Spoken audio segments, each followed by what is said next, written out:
Hello and welcome to episode 6 of Get Decked, the video series where I make budget casual Magic the Gathering decks for your casual games nights or to introduce friends or family to the game.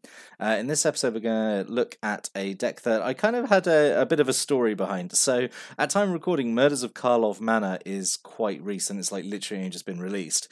And I was kind of actually hoping there were going to be more detective creatures in black, and there weren't, which is a shame because I kind of had this idea. I wanted to do a deck all about like clues and investigating using black and white cards, like because I wanted to do essentially a deck that was I was going to call it like film noir, and because it was in black and white, right? And that didn't really pan out. Black didn't really get a lot of detectives or things interacting with investigate as much as I hoped. So the original vision for the deck I had in mind didn't really happen. But what I thought instead is like we can still have a gritty noir detective story in a mono black deck. So in this one we're going to look at the Case of the Stained Glass Killer, which is as I say mono black. So let's take a look at the deck list. But first let's quickly revise our rules on Get Decked. So we have a budget of $30 or less. Decks 60 cards intended for 2-player games. We have no format restrictions. We aim for low to mid complexity, so it's ideal for newer players, and just because it's casual doesn't mean it has to be weak or bad. So let's take a look at the deck list. So we've got 23 creatures, 9 instants, 5 artifacts, and 23 land. We've got a mana curve off to the side there, quite a weird mana curve, as you can see, nothing at 1 and 5, and then really big spike at 2. But yeah, let's see how it actually plays out. I'm quite happy with this one, putting it together. Whether or not it actually works is completely up for grabs, but if you like the look of it, by absolute all means, give it a test run yourself. I'll stick a link to the deck list in the description below. So, first, how are we winning? So, with the actual Stained Glass Killer itself, Glaze Fiend, so 1 in the black for a 0/1, has flying, and whenever another artifact enters the battlefield under control, Glaze Fiend gets +2/+2 to end a turn. So, firstly, every creature in the deck is either an artifact or makes artifacts. But secondly, this is a card I actually have a bit of fondness for, and we're going to go off a little bit of a tangent. Way back in the I don't know, whenever it was, about 10 years ago, I want to say, there was the Jewels of the Planeswalkers game on Xbox and PS3, and one of the decks on there was a blue-black artifact deck, which used Glaze Fiend, and I never thought too much of the card before, and using it in those in that game really gave me an appreciation for it, because it was so easy to get this really out of hand, with essentially its artifact fall ability. And I've had a fondness for it ever since, and I wanted to have a deck where it got used, so here we go. So yeah, this is basically our main win condition. It's a small flyer that can get really, really strong as long as we keep getting artifacts and entering the battlefield. So we've got 4 Vault Scourge to help out, so 1 and 1 black Phyrexian mana, so you can either pay that with black mana or 2 life. Has flying and lifelink, so this is potentially a turn 1 play, or really just a 1-drop if you do need to pump up Glaze Fiend by an extra +2/+2. So yeah, it's just another artifact creature. And then 2 Noxious Gearhulk, 4 and double black for a 5/4 with Menace. When Noxious Gearhulk enters the battlefield, you may destroy another type creature. If a creature is destroyed this way, you gain life equal to its toughness. So it's doing a lot for 6 mana. It's a big 5/4 with Menace, and it's also a bit of creature destruction, and it's a bit of life gain. And I was honestly surprised that I thought this is probably the casual player in me speaking, like going, I looked at this and be like, man, this is going to be like a really big money chase rare card. It isn't. It isn't. It's like less than $1. So yeah, if you wanted to, you could easily add more Noxious Gearhulks in the deck. You could have a full playset of 4 if you really want to, and I don't think it would really affect the budget too much. So these 3 really are main win condition. Glaze Fiend is the primary one. Vault Scourge is there, sort of, we've got ways of bumping up Vault Scourge because it is a cheap, evasive creature with lifelink that helps us out, and also Noxious Gearhulk is just a big, smashy, angry robot, which is fine. Maybe the Gearhulk is the real Stained Glass Killer. Maybe, who knows? What's the story of this deck, Right, so now we're going to talk about what helps us win. So like I said, every creature in the deck is either an artifact or makes artifact tokens. And that's what we've got here. So we've got 4 Skullport Merchant. So 2 in the black for a 1/4. When it ends the battlefield, you make a treasure token, which of course is an artifact. And you can spend 1 in the black, sacrifice another creature or a treasure, and you get to draw a card. So we don't have a massive use for treasure in the deck. We don't really have much to like ramp up into, I suppose, other than maybe Noxious Gearhulk getting it like a turn early or something. But really, the treasure here is just to come down and help out Glaze Fiend. And also then sacrifice towards this ability, and like so we can just draw more fuel and play more artifacts, and Glaze Fiend gets stronger, that kind of thing. So Skullport Merchant is, I think, actually fairly vital to what the deck wants to do. It's got 3 Undercity Scroungers, 2 and a black for a 1/4. It's an artifact creature, which really helps.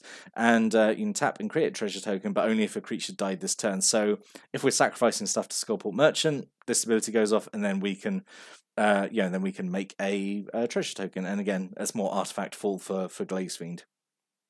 And 3, Zentarim Bandit, 1 and a black for a 2/1.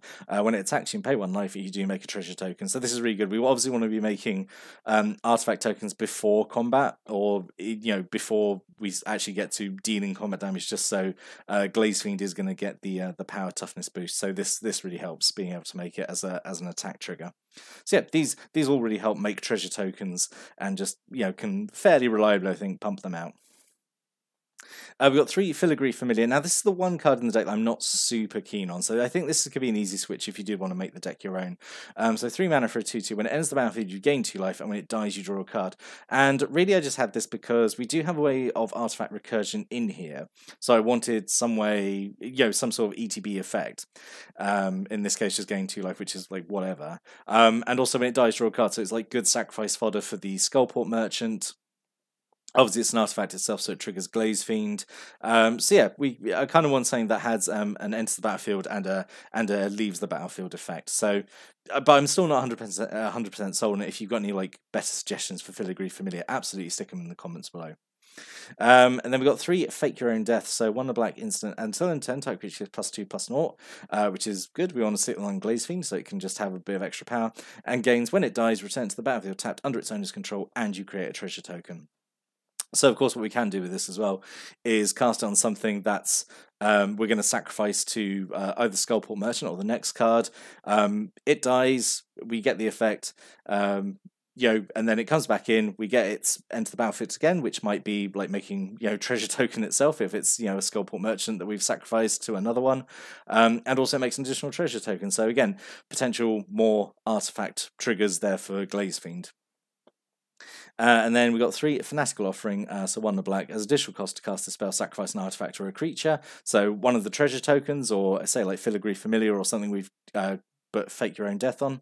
Draw 2 cards, which is good. We can draw a bit of fuel and create a map token. So we got another artifact token, which obviously helps out Glazefiend. So the map token is kind of helpful. We can either use it to potentially get more land if we need it, or more likely like a +1/+1 counter. Either option is good with the map token, I think. So yeah, again, this is just a bit of card draw, and also another sacrifice outlet and artifact creation for Glazefiend. And then this is such an underrated gem, I think, of a card, Skeleton Shard. This is all the way back from Mirrodin. This particular printing is from one of the Plane Chase sets. But it's 3 mana artifact, and you can either pay 3 and tap or black and tap. So in this deck, we're just playing black and tap to return an artifact creature card from your graveyard to your hand. So Glazefiend is obviously pretty fragile, but when you can just do Raise Dead for 1 black and just keep recurring it, I think we're in a good spot. And we've obviously got like other artifact creatures in the deck. We got the Vault Scourge, we got the Noxious Gear Hulk. So yeah, we can pretty keep reliably having our artifact creatures die, and then bring them back and replay them, and essentially like really grind out a win if necessary. So Skeleton Shard is going to let us be able to do like a really, really mean little loop later on, which we'll explain. We've got 2 Lash Wraith, so 4 mana artifact. It's an equipment with living weapon. So when you play it, you make a 0/0 black germ creature token, and the equipment goes on it. So it's essentially a creature. Or like it equips for free onto like a little creature. You know what I mean. Equipped creature gets +1/+1 for every swamp you control. We're in mono black, so this is like pretty good. And has equipped for 2 black Phyrexian mana. So this is really, really nice that you can play it turn 4 and pay 4 life and immediately equip it onto something, and put this onto like Vault Scourge, or the Glazefiend itself, and suddenly like it's a really big creature. Like potentially that's giving it +4/+4. If it's Glazefiend, you've got the extra +2/+2 from playing the artifact. So yeah, and you could swing and do like a huge amount of damage. So Lash Wraith is a great card. I love Lash Wraith. I think it's a criminally underrated card. And then I don't normally talk about lands in the deck list here, but this one actually really benefits the deck. 3 Scene of the Crime. So it's an artifact land, which helps out which helps out Glaze Fiend, obviously. And enters the battlefield tap, taps to give you colours, tap an untapped creature you control to add 1 mana any colour. We don't care about any of that. We just want to pay 2, sacrifice Seed of the Crime, draw a card, and it's an artifact land. That's really the only reason it's here, is because it's an artifact land, and it's like another trigger for Glaze Fiend, honestly. And also because it's on theme, because, you know, it's the case of the Stained Glass Killer. This is where the Stained Glass Killer claimed a victim, you know? So let's talk about what stops them and in what ways we got of disrupting our opponent's game plan. So unfortunately, we only have 3 actual kill spells. We only have the room for 3. Deadly Derision, so 2 in double black. You destroy a creature or planeswalker, and you create a treasure token. So we've still got like artifact creation in here. This is just a straight up kill spell, like at 4 mana, instant speed. I think that's okay. It's essentially Murder, which is a card I love, and with the extra benefit of creating a treasure token, which obviously Glaze Fiend appreciates. So yeah, we got 3 of them. But the mean recursive loop we can do is Skullport Merchant, Noxious Gearhulk, and Skeleton Shard. So we have Skullport Merchant, we can sacrifice Noxious Gearhulk to draw a card, then we can use Skeleton Shard to get Noxious Gearhulk back, play Noxious Gearhulk again, and just keep doing this, keep replaying Noxious Gearhulk, keep destroying creatures, gaining life, sacrificing it to Skullport Merchant, drawing a card, getting it back with Skeleton Shard, and we just keep doing that until until opponent disrupts it in some way. But yeah, that's a potentially really mean little loop we can do within the deck.